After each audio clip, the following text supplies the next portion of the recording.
দর্শক Surf Excel presents দীপ্ত ডিবক্সে আপনাদের সবাইকে ওয়েলকাম করছি আমি ইন্দ্রাণী নিশি। বিশ্বকাপের নকআউট মঞ্চ আবারও দেখালো এখানে আবেগ থাকে, ইতিহাস থাকে, আবার থাকে বিদায়ের কষ্ট। গত রাতে স্পেনের কাছে হেরে শেষ হলো পর্তুগালের যাত্রা, আর এর সঙ্গে হয়তো শেষ হলো ক্রিস্টিয়ানো রোনালদোর বিশ্বকাপ স্বপ্ন। অন্যদিকে স্বাগতিক যুক্তরাষ্ট্রকে বড় ব্যবধানে হারিয়ে কোয়ার্টার ফাইনালে উঠেছে বেলজিয়াম। মাঠের বাইরে বালোগান বিতর্ক আর মাঠের ভেতরে বেলজিয়ামের দুর্দান্ত দাপট, সব মিলিয়েছিল উত্তেজনায় ভরা এক রাত। আজকের দীপ্ত ডি বক্সে থাকছে পর্তুগাল স্পেন যুক্তরাষ্ট্র ভার্সেস বেলজিয়াম ম্যাচের বিশ্লেষণ, আজকের surf excel moment of the day, fan of the day এবং সামনে থাকা আর্জেন্টিনা ভার্সেস ইজিপ্ট এবং সুইজারল্যান্ড ভার্সেস কলম্বিয়ার ম্যাচের প্রিভিউ। আমার সাথে রয়েছেন বাংলাদেশ জাতীয় দলের সাবেক ফুটবলার আশরাফুদ্দিন আহমেদ চুন্নু এবং সঙ্গীত শিল্পী পর্ণা আর দাস। নতুন সার্ফ এক্সেল এক্সপার্ট হোয়াইট, যার হোয়াইটেনিং বুস্টার্স কঠিন দাগ দূর করে আর সাদা কাপড়কে করে 5 শেড পর্যন্ত সাদা। আসল হোয়াইট মানে এক্সপার্ট হোয়াইট। পর্তুগালের হার, এটা আসলে অনেকের কাছে, অনেক ফ্যানের কাছে খানিকটা আনএক্সপেক্টেডই বলা যায়। তবে মিকেল মেরিনোর শেষ মুহূর্তের গোলে বদলে যায় ম্যাচের চেহারা। পর্তুগালের বিদায়, রোনালদোর শেষ বিশ্বকাপের ইমোশন, স্পেনের টানা ক্লিন শিটের রেকর্ড, রবার্তো মার্টিনেজের পদত্যাগ। আসলে খুব ঘটনাবহুল একটা রাত এবং ভোরবেলাটা আমরা বলবো। অনেকেই আমরা দেখছিলাম যে ন্যাচারালি পর্তুগালকে খুবই স্বাভাবিকভাবেই এগিয়ে রাখছিলেন, বাট স্পেনের ক্লিন শিট আমরা সেটা দেখলাম। পর্তুগালকে ভাই আপনার কাছে আসতে চাই, পর্তুগালকে বেশি ডিফেন্সিভ খেলে ফেললো কিনা? না, বেশি ডিফেন্সিভ খেলেনি। পর্তুগালও চেষ্টা করেছে গোল করার জন্য, জেতার জন্য, বাট দুটোই বড় টিম। অর্থাৎ স্পেনের যেমন ভালো নাম ডাক আছে, ঠিক তেমনইভাবে পর্তুগালও খুব নাম ডাক আছে। সেই ক্ষেত্রে দুই দলই চেষ্টা করেছে গোল করার জন্য, কিন্তু সুযোগ সৃষ্টি করতে পারেনি কেউই। ওইরকমভাবে ব্যবধান গড়ে দেওয়ার মতো গোল সৃষ্টি করতে পারেনি। যাই হোক, তারপরও শেষ মুহূর্তে যে গোলটি এসেছে সেটা কিন্তু একটা সুন্দর গোল। আমি বলবো থ্রো পাস থেকে একটা সুন্দর গোল হয়েছে। শেষ পর্যন্ত স্পেনই জয়লাভ করেছে। রোনাল্ডোর পর্তুগাল বিদায় নিয়েছে। আমার মনে হয় এইটাই রোনাল্ডোর শেষ বিশ্বকাপ ছিল, সেখান থেকে একটা ব্যর্থতা নিয়েই ফিরে গেল। তবে আমরা মানে স্পেনের কথায় যদি আসি, আমরা শুধুমাত্র স্পেন না, বিগত নকআউটের যতগুলো ম্যাচ দেখেছি, মানে 83-86 মিনিটের পরে বা ক্ষেত্র বিশেষে 90 মিনিটসের পরে গিয়ে আসলে ম্যাচের রেজাল্ট আমরা পেয়েছি। এই যে শেষ মুহূর্ত পর্যন্ত ম্যাচ ধরে রেখে শেষ মুহূর্তে হাতের থেকে বেরিয়ে যাওয়া, এই যে স্পেনের টানা গোল না খাওয়ার রেকর্ড আসলে শিরোপার দৌড়ে কতটা পাওয়ারফুল করছে তাদেরকে? স্পেন কিন্তু ভালো টিম। স্পেন বিশ্ব চ্যাম্পিয়ন দল, লাস্ট কয়টা বিশ্বকাপ কিন্তু খুব ভালো খেলেছে। তবে এবারের স্পেনটা আমার কাছে মনে হচ্ছে যে ভেরি ইয়াং ট্যালেন্টেড প্লেয়ার আছে, লামিন ইয়ামালের মতো প্লেয়ার আছে। তো এই বিশ্বকাপও তারা একটা ফেভারিট হিসেবে এসছে। তো আমার দৃষ্টিতে এখনও পর্যন্ত মনে হয়নি যে বিশ্ব চ্যাম্পিয়ন হতে পারবে তারা, আমার দৃষ্টিতে। কারণ এখানে অনেক বড় বড় দল রয়ে গেছে, যেমন ফ্রান্সের মতো দল রয়ে গেছে, আর্জেন্টিনা রয়ে গেছে, ইংল্যান্ড রয়ে গেছে। তারপরেও আমি বলবো যে স্পেন ঠিক মতো এগুচ্ছে। অর্থাৎ সেমিফাইনাল, কোয়ার্টার ফাইনালে তারা প্রত্যাবর্তন করলো, সেখানেও ভালো করবে আশা করি। একদম পরিবর্তিত খেলোয়াড় এসেই আমরা দেখছি বারবার গোল করছে এবং ম্যাচের চেহারাটা কিন্তু পাল্টে যাচ্ছে। এটা হচ্ছে গিয়ে পরিবর্তী, অর্থাৎ এক্সট্রা খেলোয়াড় যারা সাইড বেঞ্চে বসে থাকে তাকে কোচ নামায়। এখানে কিন্তু একটা জিনিস মোট, যে 25 জনের স্কোয়াড নিয়ে আসে টিম, এখানে কিন্তু সবাই সমান সমান। কাকে রেখে কাকে খেলাবে কোচ, এখানে কিন্তু কোচের ডিসিশনটাই বড় জিনিস। মানে তার মধ্যে দেখা যায় যে আমি যাকে দিয়ে গোল করিয়েছি, লাস্ট ম্যাচে ধরেন গোল করেছে, সে কিন্তু এক্সট্রা প্লেয়ার হিসেবে খ্যাত ছিল এবং বেঞ্চেতে উঠে এসে গোল করেছে। এরকমই হইতে পারত, সেও ফার্স্ট 11-এ খেলতে পারতো। অর্থাৎ কোচ মনে করেছে যে তাকে আমি বদলি খেলোয়াড় হিসেবে নামাবো, তার থেকে ফসলটা তুলে নিয়ে আসবো, এবং তাই পেয়েছে। এক্স্যাক্টলি। আমি পর্ণাপু আপনার কাছে আসতে চাই। নকআউট পর্বে আসলে ছাড় দেওয়ার কোনো সুযোগই থাকে না, ডু অর ডাই ম্যাচ প্রত্যেকটা। আর আমরা দেখতে পাচ্ছি, আমি জানি আপনি আর্জেন্টিনার সমর্থক, এখনও আর্জেন্টিনা রয়েছে ম্যাচে, আশা করি আরামসে উৎসও যাবে, যেহেতু আজকে রাত 10টায় তাদের ম্যাচ। কিন্তু আমি যদি পুরোনো খেলাগুলো প্রসঙ্গে, সে যেমন CR7 রোনালদোর বিদায় ঘটলো, মানে এটা আমরা বলতেই পারি বোধহয় এক ইতিহাসের পরিসমাপ্তি। কারণ এই ওয়ার্ল্ড কাপটা কিন্তু মেসি রোনালদোর শেষ বিশ্বকাপ। একদম তাই। আমি আর্জেন্টিনা করলেও আমি কিন্তু ব্রাজিলের খুব একটা ভক্ত, নেইমারের খুব ভক্ত। আমার প্লেয়ার খুব ভালো লাগে, যারা খুব ভালো খেলে তাদেরকে আমার খুব ভালো লাগে। যে আমার মনে হয় শুধু আর্জেন্টিনা জিতলে যে খুশি হব তেমন কিছু নয়, যারা ভালো খেলবে সেটাই তো প্রাপ্তি, সেটাই প্রাপ্তি। তো আমার কাছে ওইটাই মনে হয় যে এটা খারাপ লাগছে যে লাস্ট মুহূর্তে এসে এরকম একটা ঘটনা, এবং এই যে রোনালদোর বিদায় হ্যাঁ, শেষ বিদায়টা। মোটামুটি শেষের দিকে এসে এটাই মেনে নিতে পারছিলাম না। একজন দর্শক হিসেবে কতটা ইমোশনাল লাগছিল আপনার? একজন দর্শক হিসেবে মানে ছোটবেলা থেকেই শুনে এসেছি তো, বাবা বা মা, তারপর থেকেই খেলা দেখেছি বা খেলা খুব ভালোবাসছি এবং বাবা মা ভালোবাসতে শিখিয়েছে, সেই অর্থে কিন্তু অনেকটা ইমোশনাল হয়ে গেছি যে ব্রাজিল শেষ মুহূর্তে এসে এটা কি হলো। সেটাই আমি চেয়েছিলাম আরো যাক যদি আরো একটুখানি যেত কিংবা অন্তত শেষ মুহূর্তে semi-final যেত, হ্যাঁ পর্যন্ত, ফাইনাল জি। পর্যন্ত যেত, রাইট। তো তখন হয়তো এতটা খারাপ হয়তো লাগতো না, কিন্তু এখন বেশ খারাপ লাগছে। এটাই। আর ভাইয়া, আমরা দেখেছি পর্তুগালের কোচ রবার্তো মার্টিনেজ পদত্যাগ করেছেন, এটা কতটা প্রত্যাশিত ছিল, আদৌ ছিল কিনা? এটা প্রত্যাশিত ছিল কিনা জানি না, তারপরও কোচের যে দায়িত্ব সে যদি যথাযথভাবে পালন করতে না পারে, যারা টার্গেট নিয়ে আসে বিশ্বকাপ জয় করার লক্ষ্যে, সে সময় যদি ব্যর্থ হয় অবশ্যই পদত্যাগ করা উচিত এবং তাই করেছে। এটা একটা নর্মাল প্রসিডিউর আমি মনে করি। যদি কেউ ব্যর্থ হয় সঙ্গে সঙ্গে ওইখান থেকে পদত্যাগ করে, যেটা কোচ করেছে।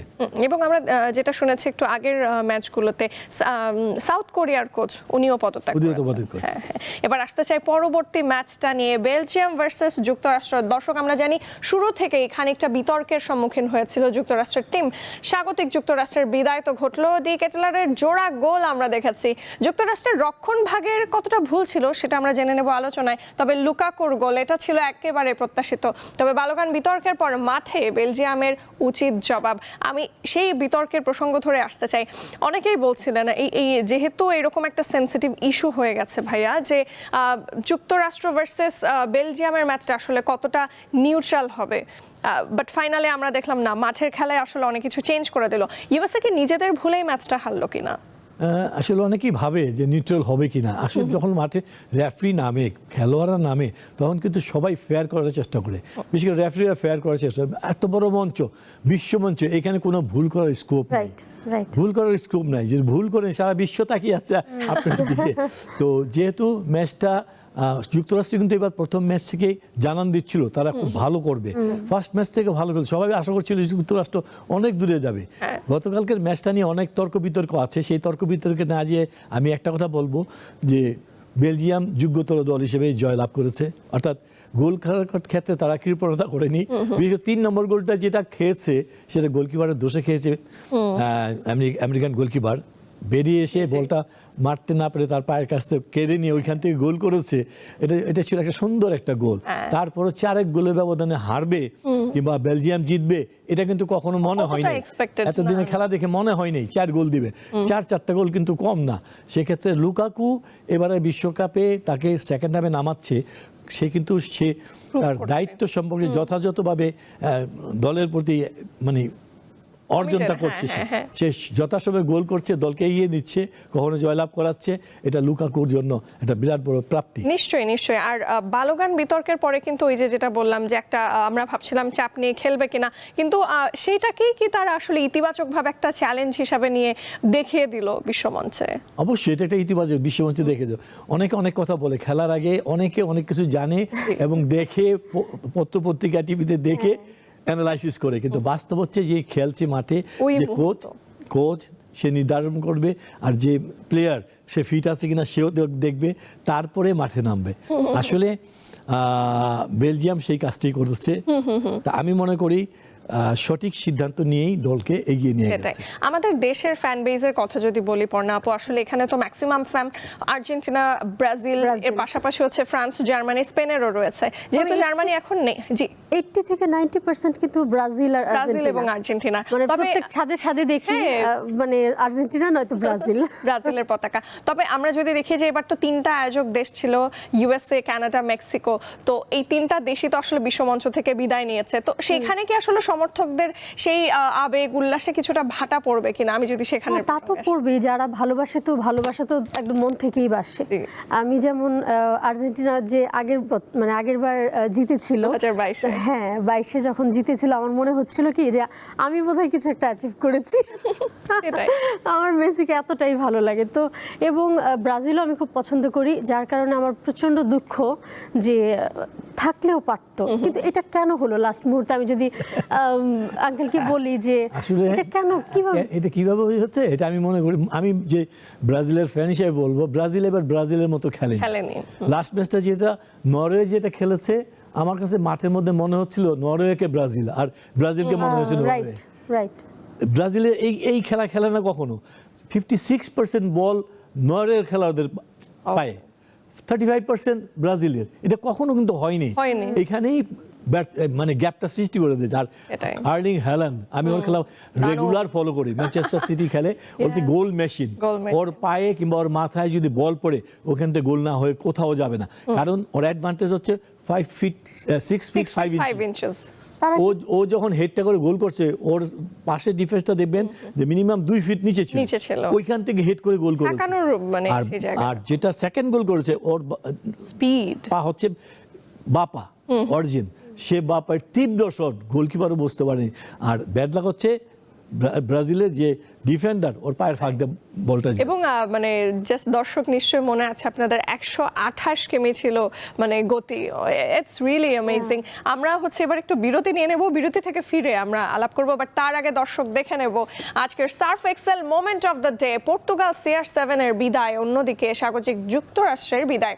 একদিকে রোনালদোর শেষ বিশ্বকাপের আবেগ, অন্যদিকে ঘরের মাঠে যুক্তরাষ্ট্রের স্বপ্নভঙ্গ। নকআউট ফুটবল এমনই। নতুন সার্ফ এক্সেল এক্সপার্ট হোয়াইট, যার হোয়াইটেনিং বুস্টার্স কঠিন দাগ দূর করে আর সাদা কাপড়কে করে 5 শেড পর্যন্ত সাদা। আসল হোয়াইট মানে এক্সপার্ট হোয়াইট। আসলে এক রাতেই বদলে যায় স্বপ্ন, ইতিহাস আর অনুভূতির রং। আমরা CR7-কে টানা 6টা বিশ্বকাপে পেয়েছি, কিন্তু অদ্ভুতভাবে প্রত্যেকটা বিশ্বকাপেই ওনাকে খালি হাতেই আসলে বাড়ি ফিরতে হয়েছে। বাট বাই দ্য ওয়ে, আপুকে আমি যে আপুকে যে প্রশ্ন করেছিলাম, আপনাকেও সেটাই করতে চাই যে স্বাগতিক USA, মেক্সিকো এবং কানাডা, 3টা দেশে যে বাদ পড়ে গেল, সেই দেশগুলোর তরফে আসলে উন্মাদনায় খানিকটা ভাটা পড়বে কিনা? অবশ্যই ভাটা পড়বে।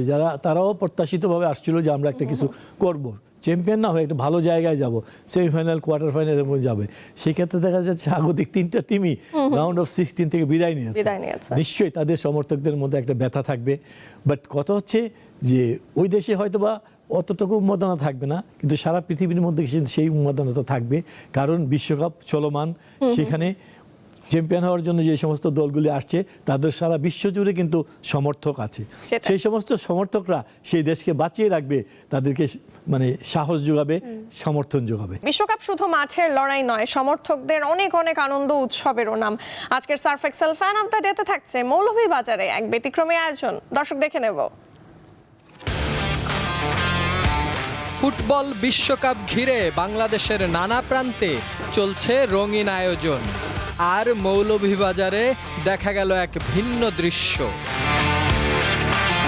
দীর্ঘদিনের ব্রাজিল সমর্থক ইমরান খান প্রতীকীভাবে দুধ দিয়ে গোসল করে গায়ে তুললেন আর্জেন্টিনার জার্সি। তাঁর ভাষায়, বারবার হতাশাই তাকে নতুন সমর্থক শিবিরে নিয়ে এসেছে। এরপর আর্জেন্টিনা সমর্থকদের আয়োজনে কেক কাটা, আনন্দ উল্লাস আর বর্ণাঢ্য র্যালিতে মুখর হয়ে ওঠে পুরো এলাকা। বিশ্বকাপের জয় পরাজয়ের বাইরে এমন রঙিন আয়োজনই প্রমাণ করে বাংলাদেশে ফুটবল শুধু একটি খেলা নয়, এটি উৎসব, আবেগ আর মানুষের মিলন মেলার আরেক নাম। আর এটাই আজকের surf excel fan of the day. Oh my god, এটা খুবই ইন্টারেস্টিং। আচ্ছা আপু, আপনার কাছেই আসবে। এই যে মানে দুধ দিয়ে গোসল করে দল বদল, র্যালি, কেক কাটা, এগুলো আসলে আমাদের বিশ্বকাপটাকে কি আরো এনজয়েবল, আরো উৎসবে পরিণত করে? তাই আমি হাসবো না কিছু বলবো আমি বুঝতে পারছি না। আঙ্কেল অনেকক্ষণ থেকে আসছে এই নিউজ দেখে। আসলে ওরা যে কেন এগুলো করে আমি ঠিক জানি না। এটা কি মানে দুধ দিয়ে গোসল করলে কি হয়? মানে এটা কি গঙ্গাতে যেমন ধুয়ে নিলে একদম পাপ পুণ্য সব একাকার হয়ে যায়? হ্যাঁ, সেটা কি সত্যিই কি হয়? তাহলে সেই গোসলটা করে কেন? মানে এটা আমার কাছে কি আজব, খুবই ফানি। একদম ফানি। ভাই, আপনি আসলে বাংলাদেশের ফুটবল সমর্থকদের এরকম রঙিন সেলিব্রেশন কিভাবে দেখেন, এবং স্পেশালি এই যে দল বদলের ধারা? গত 20 বছর যাবত ট্রফি পাই না তো, আর পারফরমেন্স ভালো না, যার জন্য ওইখানকার নিজস্ব যারা সাপোর্টার আছে আর্জেন্টিনা, হয়তো তার বন্ধু বান্ধব অনেক আছে, সীমান্তরিত করেছে।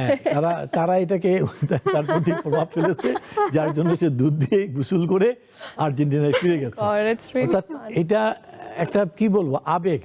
হ্যাঁ পুরোটাই, right, পুরোটাই। একদম আবেগ। না, আমরা যতই এটাকে হাসি বা হাস্যকর করে দেখছি, যিনি করছে সে কিন্তু মন থেকে করছে। তিনি কিন্তু মন থেকে করছে বলেই কিন্তু এতগুলো মানুষ আমরা জানতে পারছি, তা না হলে কিন্তু আমরা জানতে পারতাম না। অফকোর্স। আর প্লেয়ার তো অনেকেই বিদায় নিয়েছেন, কিন্তু যারা আছেন তাদের মধ্যে 3 তারকা রয়েছেন, মেসি, এমবাপ্পে আর হাল্যান্ড। এখন আলোটা আসলে কার দিকে? তিনজনের দিকেই থাকবে, কারণ হচ্ছে আপনি দেখেন আজকে আর্জেন্টিনায় খেলা আছে রাত্রে, আজকে কিন্তু সুযোগ আছে মেসি বেশ ভালো ব্যবধান গড়ার, তো সেই ক্ষেত্রে মেসিকে আমি এগিয়ে রাখবো। তারপরে হ্যালান্ড, এমবাপ্পেরও সুযোগ আছে, এবং হ্যারিকেনও বোধহয় পিছিয়ে নেই। হ্যারিকেনও কাছে আছে, মধ্যে 6টা গোল, যাই হোক হ্যারিকেনও কাছে আছে, হ্যারিকেনও গোলের মাঝে আছে। এই 4 জনের মধ্যেই সীমাবদ্ধ থাকবে। ওকে, আমরা পরবর্তী ম্যাচে যাওয়ার আগে ছোট করে একটু জানতে চাই, যেহেতু বেলজিয়াম এবং স্পেনের খেলা রয়েছে নেক্সটে কোয়ার্টার ফাইনালে, কাকে এগিয়ে রাখবেন আপনি? এখানে আমি বেলজিয়ামকে আগিয়ে রাখবো। বেলজিয়ামের যে টিমটা এখন কিন্তু খুব ভালো খেলছে এবং তারা কামব্যাক করছে। আপনি 4-4টা গোল দিয়েছে। তাদের It's huge. শক্তিটা হচ্ছে তারা physically they are very strong, এবং তাদের মধ্যে যে ইটা আছে, একাত্মতা আছে, সেটা আমি দেখতে পাচ্ছি বেলজিয়ামের ভিতরে আছে। ওকে, আমরা এবার পরবর্তী ম্যাচগুলোতে ফিরবো। দর্শক, আমরা সবাই জানি আজকে রাত 10টায় মুখোমুখি হচ্ছে আর্জেন্টিনা বনাম মিশর, সুইজারল্যান্ড বনাম কলম্বিয়া রাত 2টায়। আমরা আর্জেন্টিনা এবং মিশর নিয়ে যদি আলাপ করতে আসি, দুটো মানুষের দ্বৈরথের কথা আসবে, মেসি এবং সালাহ, মোহাম্মদ সালাহ। তো আর্জেন্টিনাকে আমরা দেখছি যে আসলে ব্যাক টু ব্যাক অনেকগুলো ম্যাচ তারা জিতেছে, বাট স্টিল লাস্ট ম্যাচে কিন্তু অনেকটা ঘাম ঝরাতেই হয়েছে আসলে জিততে গিয়ে। কেপ ভার্দের ম্যাচের পর আসলে আর্জেন্টিনার কোন দুর্বলতাগুলো আপনার চোখে বেশি পড়ছে? আর্জেন্টিনার ওরকম দুর্বলতা দেখছি না এখনো পর্যন্ত। তারা কিন্তু মানে ডিফেন্সিভ খুব একটা বাজে করছে না, ভালোই করছে। মাঝমাঠটা খুবই ভালো করছে, যেখানে মেসি আছে। মেসি কিন্তু দলটাকে, মেসি হচ্ছে একজন চালিকা শক্তি। সে নিজে যেমন খেলে, অন্যকে দিয়ে খেলিয়ে এনে তার পায়ে গোল করে। Right. এটা হচ্ছে মেসির অ্যাডভান্টেজ। যেমন রোনাল্ডোরা নিজে বল পাইলে গোল করে, আদার দেন দ্যাট সে কিন্তু ওরকমভাবে পাস করে বল নিয়ে আসে না। মেসি যেটা করে, নিজে বলটাকে ধরে একটা অ্যাটাক তৈরি করে, অ্যাটাক তৈরি তার সতীর্থের কাছে পাস দেয়, এবং অথবা নিজে গোল এমন জায়গায় যায় সে ডিজার্ভ করে, ডিমান্ড করে যে আমাকে বলটা দাও, এবং সেখানে দেয়, সেখান থেকে গোল করে। এবং ওনাদের মধ্যে না বোঝাপড়াটা খুবই ভালো। মানে আমরা দেখছি CR7 যেরকম ইশারা করেও বল পাচ্ছেন না, আমরা কিন্তু দেখি যে না, সতীর্থরা খুব এইটা হচ্ছে খেলা, একটা টিমের একটা পজিটিভ সাইড। যে টিম এটা যত বেশি করবে তত রেজাল্ট বেশি পাবে। আমি দেখি কি, মানে যখন মেসি খেলে, আমি যখন তার খেলাটা দেখি, আমি না মাঠে কোথাও তাকে দেখতে পাই না, কিন্তু যখন গোল দেওয়ার সময়টা আসে, বলটা ওর পায়ের কাছে কোত্থেকে আসে আমি জানি না, মেরে দেয়। এবং উনি না আর দৌড়ে দৌড়ে খেলেন, উনি Magician. হেঁটে হেঁটে সবকিছু আসলে। হ্যাঁ, মানে বোঝা যায় না, মনে হয় সে খেলছেই না, কোথাও একটা হাঁটছে, কোথাও বসছে। এগেইনস্ট টিম ওকে স্পেশাল ভাবে পাহারা দেয়। হ্যাঁ। কোচদের নির্দেশনাই থাকে যে মেসিকে ধরে রাখো। তো মেসি তো এক জায়গায় থাকে না, হেঁটে হেঁটে কিংবা আস্তে দৌড়ে দৌড়ে জায়গা পরিবর্তন করে। হ্যাঁ। কোচ প্লেয়ারদের বলা থাকে যে ও যে জোনে যাবে সেই জোনে তুমি মার্ক করো, ওকে বল ধরতে দিবে না। কিন্তু এরকম একটা প্লেয়ারকে ওই বল ধরতে দেবে না বললেই পারা যায় না। কিন্তু এরকম প্লেয়ার বছরে বছরে শতাব্দীতে জন্মায়। এবং সেই মেসি যদি বল পায়, তাকে ধরার মতো প্লেয়ার এখনো পৃথিবীতে জন্মায়। নতুন সার্ফ এক্সেল এক্সপার্ট হোয়াইট, যার হোয়াইটেনিং বুস্টার্স কঠিন দাগ দূর করে আর সাদা কাপড়কে করে 5 শেড পর্যন্ত সাদা। আসল হোয়াইট মানে এক্সপার্ট হোয়াইট। মেসির কথা আসলে আমি ওনাকে গার্ড করেন আরেকটা প্লেয়ারের কথা না বলে পারি না, উইচ ইজ ডিপল। আমরা লাস্ট ওয়ার্ল্ড কাপে আমি বলতাম যে আসলে যেখানেই বল বা মেসি যেখানেই আসলে ডিপল, এটা একটু আমরা কনফিউজে হয়ে যাই, সে কি আসলে খেলোয়াড় নাকি মেসির বডিগার্ড। এনিওয়ে, মিশরের শারীরিক শক্তি কিন্তু খুবই ভালো অবস্থায় রয়েছে, বাট স্টিল মোহাম্মদ সালাহর হালকা একটা ইনজুরির কারণে আমরা যতদূর জানি উনি খুব একটা ফিট না হলেও আসলে কতটা ত্রাসের জায়গা তৈরি করবেন, বিকজ আজকে যে কোনো এক মহাতারকা তো বিদায় হবে, হয় মেসি নয় সালাহ। তবে সম্ভাবনা কম মেসির বিদায় হওয়া। মেসি আজকে আর্জেন্টিনা দোয়া জিতবে, করবেন আঙ্কেল, একটু দোয়া করবেন। হ্যাঁ, তার সাথে সাথে দোয়া তো করি ভালো টিম থাকুক, এই দোয়াটা করি ভালো টিম থাকুক। আর because this is the first time history যে ইজিপ্ট এই পর্যন্ত, মিশর এই পর্যন্ত এসেছে, সেখানে আর্জেন্টিনা চাইবে তাদেরকে সহজে এই যাত্রাটা পার হওয়ার জন্য। তাদের চেষ্টা থাকবে ফ্রম দ্য বিগিনিং গোল করার জন্য। এটা প্রথম গোলটা আসলে প্রত্যেকটা ম্যাচে খুব ইম্পর্টেন্ট। মিন করে, প্রথম গোলটা মিন করে, এবং বিগত দিনগুলি এই বছরে এইবারের বিশ্বকাপে আর্জেন্টিনা যতটুকু খেলে আসছে সেই ক্ষেত্রে বলা যায় যে আজকে তাদের জেতাটা সহজ হবে। আর আপু আপনার কাছে একটু জানতে চাই যে ফুটবল নিয়ে এত মাতামাতি এবং আমাদের ভালো লাগা ইমোশন, এটাকে আসলে কনসার্ট কিংবা সেই রকম বড় আয়োজনে যখন আপনি পারফর্ম করতে যান সেই সময়কার সাথে খানিকটা মেলে? অবশ্যই মেলে। যখন আমি স্টেজে গান করি, সিঙ্গাপুর, মালয়েশিয়া অনেক জায়গায় আমি গান করে এসেছি, পারফর্ম করি, তো আমার কাছে এই খেলাটা আমার কাছে মনে হয় ঠিক সেরকম একটা আমেজ দেয়। মানে যারা দেখবেন যে ঘরে থাকে না, বাইরে বাইরে ঘুরে বেড়ায়, তারা কিন্তু এই খেলার টানে কিন্তু ঘরে বসে থাকে একদম এবং দেখে সেগুলো। তো সেই জন্য আমার কাছে উৎসবের মতোই মনে হয়। সবচেয়ে বড় জিনিস হচ্ছে ফুটবল একটা নির্মল আনন্দ। একদম 90 মিনিটসে আপনাকে যে আনন্দ দিচ্ছে অন্য কোনো খেলায় আপনি এত অল্প সময়ে এত আনন্দ পাবেন। তো ভাইয়া আপনার কাছে যদি ছোট করে একটু প্রেডিকশন আমি জিজ্ঞাসা করি যে আর্জেন্টিনা এবং মিশরের ম্যাচের ফলাফল কেমন হতে পারে, কেমন আমার কাছে গোল? মনে হয় মিনিমাম 2 গোলে জিতবে ব্রাজিল, আর্জেন্টিনা 2 গোলে জিতবে। বুঝতে পেরেছি। আমরা পরবর্তী ম্যাচ নিয়ে একটু আলাপ করতে চাই, সুইজারল্যান্ড ভার্সেস কলম্বিয়া। সুইজারল্যান্ডের সংগঠিত ফুটবল আমরা দেখেছি এবং কলম্বিয়ার আক্রমণ ভাগও কিন্তু ফেলে দেওয়ার মতন না, তারা বেশ অ্যাটাকিং এবং স্পিডি হাই প্রেসিং ফুটবল খেলে। মাঝমাঠের নিয়ন্ত্রণ কে করবে এটার উপরে কিন্তু খেলার ফলাফল যেরকম ভাবে ডিপেন্ড করবে। তো এখানে আসলে হয়ে দাঁড়াবে ডিফেন্স বনাম আসলে গতি। তো ভাইয়া সুইজারল্যান্ডের এই যে কন্ট্রোল ফুটবল, তাদের গতিকে কতটা থামাতে পারবে, মানে কলম্বিয়ার গতিকে? Colombia is a good team, Latin আমেরিকার টিম। আপনি ভাবতে হবে তাদের বল প্লেয়ার অনেক আছে এবং তারা ছোট ছোট পাস দিয়ে খেলে, তাদের স্ট্রেংথ অনেক বেশি। অন্যদিকে সুইজারল্যান্ডও ইউরোপের অন্যতম শক্তি। তো এই দুই টিমের খেলাটা খুব হাড্ডাহাড্ডি লড়াই হবে, এটা নিশ্চিন্তে বলা যায়। তো দুটি পজিটিভ ফুটবল খেলবে, আক্রমণাত্মক ফুটবল আমরা দেখব, সেই ক্ষেত্রে আমরা খুব এনজয় করবো আজকের ম্যাচটা। হোপসো। আর এই ম্যাচে আমরা যদি দেখি, যেমনটা আমি বলছিলাম, আসলে মাঝের লড়াইটা খুবই ইম্পর্টেন্ট হয়ে দাঁড়াবে। হ্যাঁ অবশ্যই মাঝমাঠের লড়াই যে জিতে যাবে সেই কিন্তু এগিয়ে থাকবে, ওইখান থেকেই গোলের সূচনা হয়। রাইট। কলম্বিয়ার কথা আসলে আরেকজন প্রিয় মানুষের নাম আসে শাকিরা। কখনো শাকিরার গান কি গুনগুনিয়ে গাওয়া হয়েছে? অবশ্যই। কোন গানটা? ওইটা থেকেই তো আমি ফ্যান হয়ে গেছি। মানে তার শুধু গাওয়া না, শুধু গাইলেই তো হয় না, স্টাইল, তার মন থেকে সে যে গানগুলো গায় না, তার শারীরিকভাবে মানে সেগুলো কিন্তু বোঝা যায়। মানে সে একদম মন থেকে গাইছে, মুগ্ধ হয়ে গাইছে, এবং প্রত্যেকটা ওয়ার্ড যখন সেই মানে মুখ দিয়ে বের করে, সেগুলো কিন্তু সাউন্ডটা অফ করে দিলে বোঝা যায় সে ওই ওয়ার্ডটাই বলছে। এবং গানের কথা যেহেতু আসছে, আপনার কাছে তো গান না শুনে ছাড়ছি না, ছোট করে প্রিয় কোনো গানের দু লাইন। খুবই পছন্দের গান গাইতে ইচ্ছে করছে।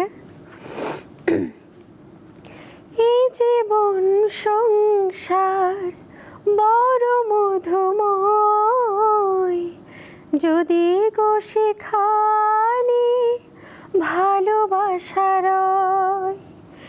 এই জীবন সংসার বড় মধুময়, যদি গো সেখানে ভালোবাসার, পাশাপাশি থাকবো, বুকে ধরে রাখবো, পাশাপাশি থাকবো, বুকে ধরে রাখবো, তার বিনিময়ে আমি তোমাকে পেলাম, তার নাম ভালোবাসা, তার নাম প্রেম। জ্বলে পুড়ে মরার মাঝে যদি কোনো সুখ থাকে, তার নাম ভালোবাসা, তার নাম প্রেম। Thank you so much. আর এই পর্যায়ে আসলে আয়োজনের একেবারে শেষ পর্যায়ে চলে এসেছি। হোপ ফর দ্য বেস্ট আজকের টিমগুলো, আজকের ম্যাচগুলোর জন্য। ইয়েস, হ্যাঁ, ভামোস আর্জেন্টিনা। অনেক অনেক ধন্যবাদ ভাইয়া, নিশ্চয়ই দেখা হবে আগামী কোনো পর্বে। ধন্যবাদ আপনাকে, ধন্যবাদ দীপ্ত টিভি। হ্যাঁ ধন্যবাদ, এবং আপনাকে ধন্যবাদ, এবং ক্যামেরার পেছনে যারা যারা এত পরিশ্রম করছে, যার জন্য আমরা এখানে বসে আরামে কথা বলতে পারছি, তাদেরকে অনেক অনেক ধন্যবাদ। ওয়ান্স अगेन থ্যাঙ্কস আ লট। আর প্রিয় দর্শক, বিশ্বকাপের নকআউট আবারও আমাদের মনে মনে করিয়ে দিল সব গল্পের শেষটা আনন্দের হয় না। গত রাতে শেষ হলো রোনালদোর বিশ্বকাপ স্বপ্ন, বিদায় নিল স্বাগতিক যুক্তরাষ্ট্র। তবে বিশ্বকাপের গল্প থাকে না থেমে। সামনে অপেক্ষা করছে আর্জেন্টিনা, ইজিপ্ট, যেখানে মেসি, সালা আবহের পাশাপাশি থাকবে ক্লান্তি, কৌশল আর মানসিক শক্তির এক বড় পরীক্ষা। একই রাতে সুইজারল্যান্ড এবং কলম্বিয়াও নামবে শেষ আটের স্বপ্ন নিয়ে। সেই গল্প নিয়ে আবারও ফিরবো আগামীকাল ঠিক একই সময়। আজকের মতন বিদায় নিচ্ছি আমি ইন্দ্রাণী নিশি। আমার সাথে ছিলেন আশরাফ উদ্দিন আহমেদ চূন্য এবং পর্ণা আর দাস। দেখছিলেন সার্ফ এক্সেল প্রেজেন্টস দীপ্ত ডি বক্স। Good evening.